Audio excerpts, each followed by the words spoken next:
Thank you, Councillor. Minister, I welcome the opportunity to discuss the bill, and in the first instance I'd just like to stress that the rental market in Ireland is critical and a critical component of the housing market. There are people living in private rented accommodation who do not wish to be there. They are obliged to rent as there is no alternative.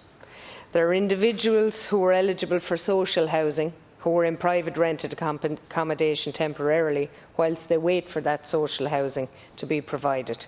There are others who do not qualify for social housing, who are earning significant money and who are in private rented accommodation and who have no capacity to save the deposits required to allow them to purchase their own homes. Successive governments over many years have failed to address this issue, and Minister, I sincerely hope that in giving you the benefit of the doubt as a new government, who will implement a housing plan that will deliver the social, affordable and private housing required to avoid legislation of this nature. The reality is that where tenants are in extreme difficulty, they should be offered social housing. It should be facilitated immediately, keeping them from the peril of homelessness. This would do away with the landlords having to litigate with the RTB and clogging up the courts, and would take the landlord out of the peril of financial institutions in so doing. In the general spirit of a normal letting, this legislation would seem unnecessary, but as we are not in normal times, it is understandable that such legislation is required, but in most instances it is accepted that it is required, but it will not be without its problems and exploitations. What I do welcome is the fact that it is more specific and targeted than much of the legislation of late. What is not understandable, however, is that prior to COVID-19, it was very evident that the RTB is broken. It is not working. For the majority of landlords or tenants, being compliant is not an issue. They acknowledge and respect compliance and want transparency.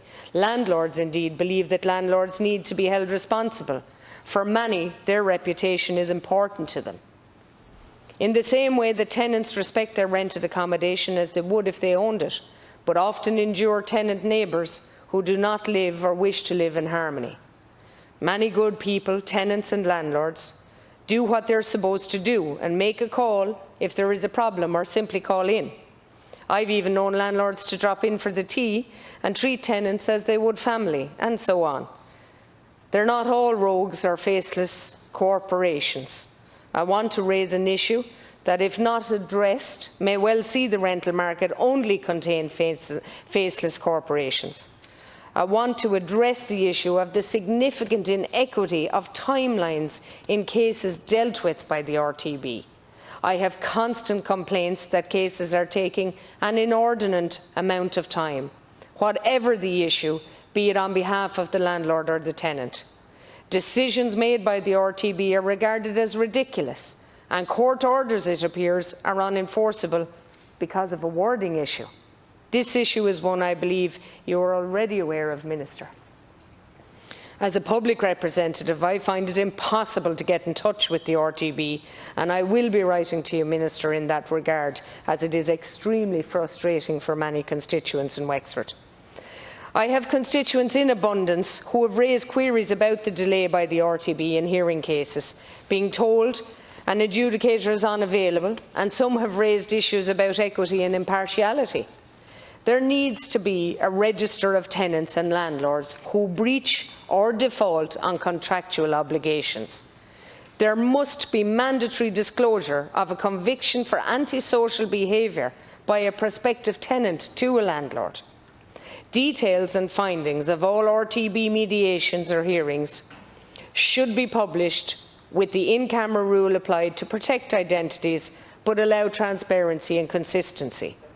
There must be a timelined and a streamlined approach where the RTB is inordinately causing the delay. There must be a compensation fund that deals with that issue for the aggrieved party. Minister, we need landlords in the property market as much as we need housing. I want to remind you that we don't have institutional landlords in the regions or rural Ireland. Many depend greatly on small private landlords, as they are the only landlords that exist for Wexford constituents and other small, rural and regional towns. And I hope that it's your intention to secure a compensation fund for those disproportionately affected by this legislation. Remember, in March 2020, the initial moratorium was aligned with the main banks and financial institutions' forbearance. But this is not the case now or going forward, and many buy-to-let and small private landlords will be affected and need assistance. I'm calling on you, Minister, to consider the gravity, albeit necessary, of this legislation, and as a minimum gesture, to set up a task force as a matter of urgency to do a complete review of the RTB and ensure equity for all concerned. Thank you, Ceann Comhairle.